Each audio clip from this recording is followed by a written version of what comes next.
I can imagine when someone goes through a breakup, they immediately just want to crawl into a ball if they're sad about it. They don't want to leave the house. They don't want to like exercise or work out. They're eating like crazy. So they're just further reinforcing it. So you said you went through a divorce. Right. Right? Did you experience anything like that as far as like a loss in your relationship ever? Absolutely. Can you share with us like some personal experience you had in the realm of like are you married now? Yeah, I got remarried. Yeah. You got remarried. So walk me through the path of like what it was like being separated from your past partner. How many, you were only married once before? No, 3 times before. I'm on marriage number 4. You're married. Hold up. Wait. Hold up.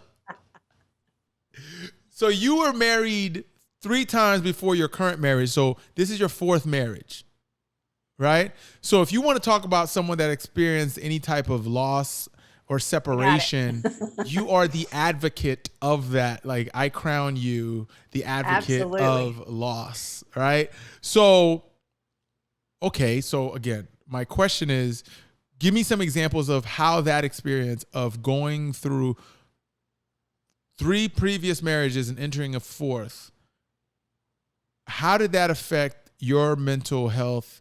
How did that affect your understanding of what that emotional influence had on your genetics, your physical pain of any sort? Like, walk me through that.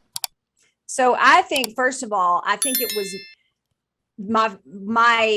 my husband I have right now is the only husband who has had the neuroscientist version of me. What does that mean? So that means I was a teacher for all the other, when I was married to all my other husbands.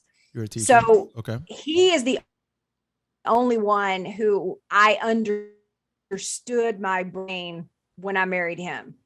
And I saw very quickly after I began to learn about how brain patterns work, how chemicals work, how your brain is actually functioning. Okay. I saw my patterns very easily in all my other husbands.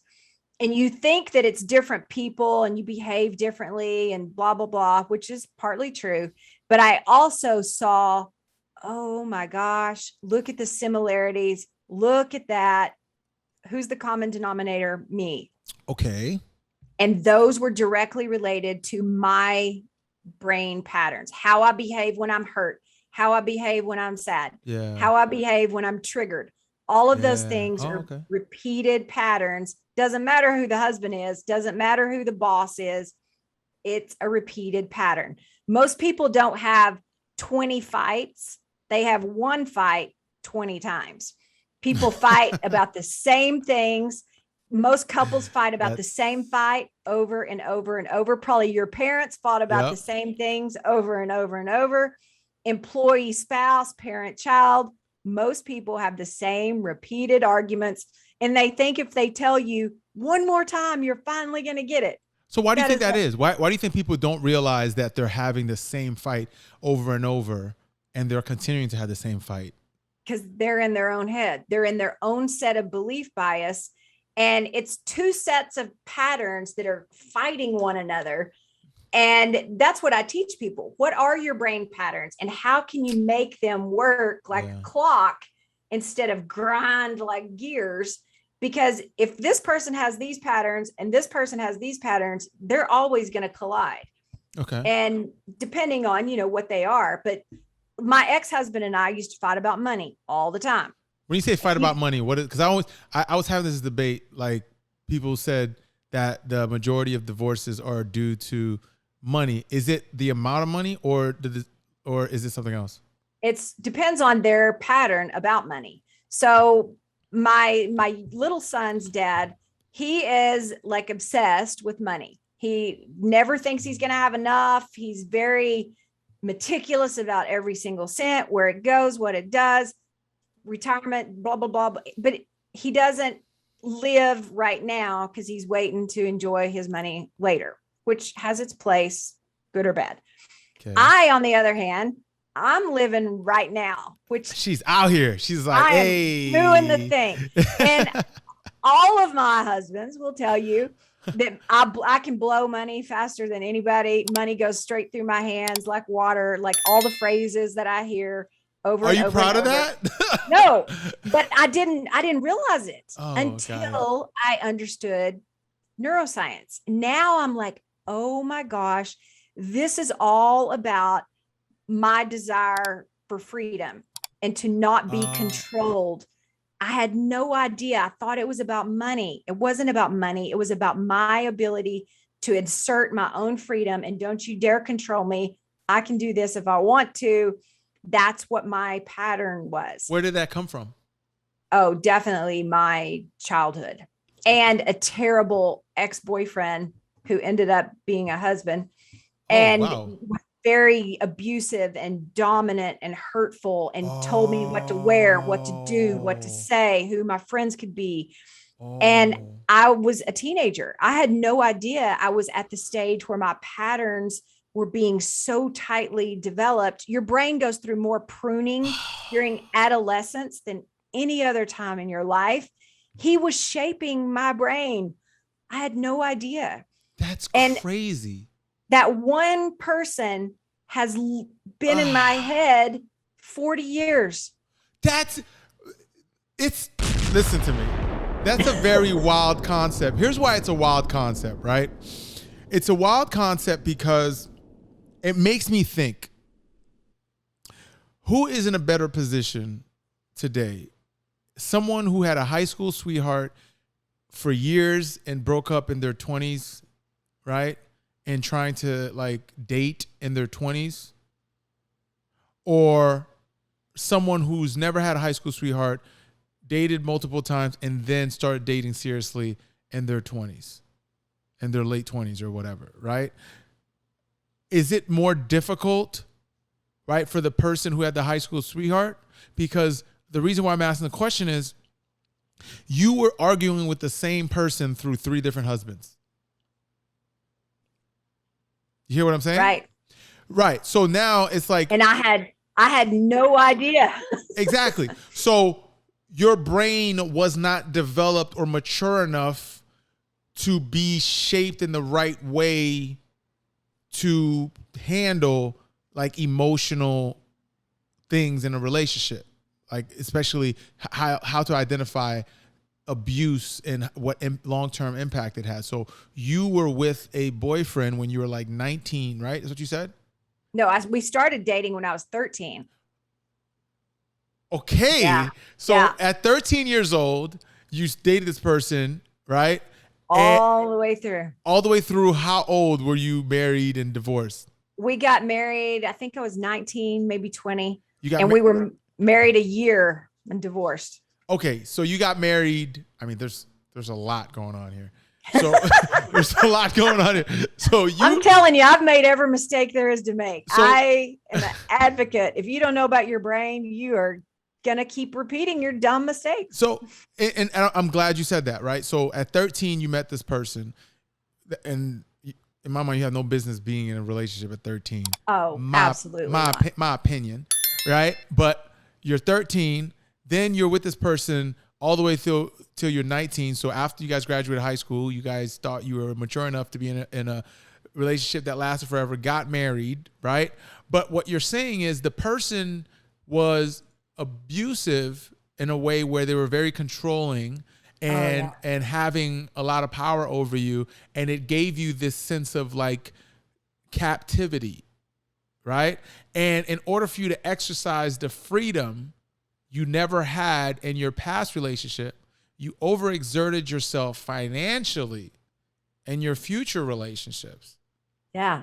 Because think about it. When you go shopping, that is wild to me. All you have to have is a credit card and nobody can tell you no. I can buy anything in there that I want to if I give you that credit card. That is I had no idea that was directly related to my brain pattern of freedom. Yeah. It was taken from me, but by golly, I'll use it. And you can't tell me no, because you work here and you have to take my credit card. And all your future husbands had to suffer through that. Every one of them. Yeah. So did you experience like who initiated the divorces? Both off and on, both me and them. So when I left him, This is the first one. This is the first one. Yeah, I was 21. I think either I was fixing to be 21 or I was still 20. But I knew it was getting more and more and more dangerous. And I even told my brother, who was still alive at the time, if I ever end up dead, I did not do this to myself. I would never commit suicide. He did it. Like I was getting that. What are we talking about? Yeah, he was scary. Very He was scary. That abusive? Yes, very scary. That's crazy. And would follow me, would watch me. If I talked to certain people, I was going to pay the price for it. And I would just live in a world with my head down. And looking back at that now, 40 years ago, I can't imagine that's me. Because now I'm like very stubborn and like, no, don't talk to me like that. But I had to go through that to learn this type of courage and this type of strength. But I did not realize the hurtful patterns, the feeling of insecurity, the feelings of being stifled and controlled would come out for 40 more years until I understood what I was doing. Where I commend you a lot is for you to have that type of residual pain and resistance to something that happened to you at the earliest stages of your life and how you dealt with it in, I guess, in a non-productive way, for you to break through that and identify that through the help of your current husband. I would assume he played a role in this, right? Yeah. Helping you identify that your issue is not that you're a big spender or irresponsible spender. You were coping with something that created this long-term pain from someone you met when you were 13 years old. And I'm saying that because I can only imagine how much influence we have on the children that are being raised today, either through parental influence, social influence, right? Yeah. That is creating a residual pain or a residual toxicity, if that's a word, right? Yeah. How much of those things are happening that we're not even noticing? And how much of that exists in us without understanding what those things are and what we can actually do about it? We're just continuing down this path. Yeah. And I would have continued mine. And I say all the time that some people are waiting for Prince Charming to ride up on the white horse. And I said, my white horse was a brain. And really and truly, neuroscience came to save me. And I've read every self-help book. I feel like I'm a self-help junkie. I tried it all. I really, really wanted to do better. I really did. And I could never make it stick. Well, I had no idea. I just kept repeating patterns because I didn't even know there was a pattern to be repeated. But once I understood what I was doing and why I was doing it, then I can start rewiring my brain and re-altering these patterns.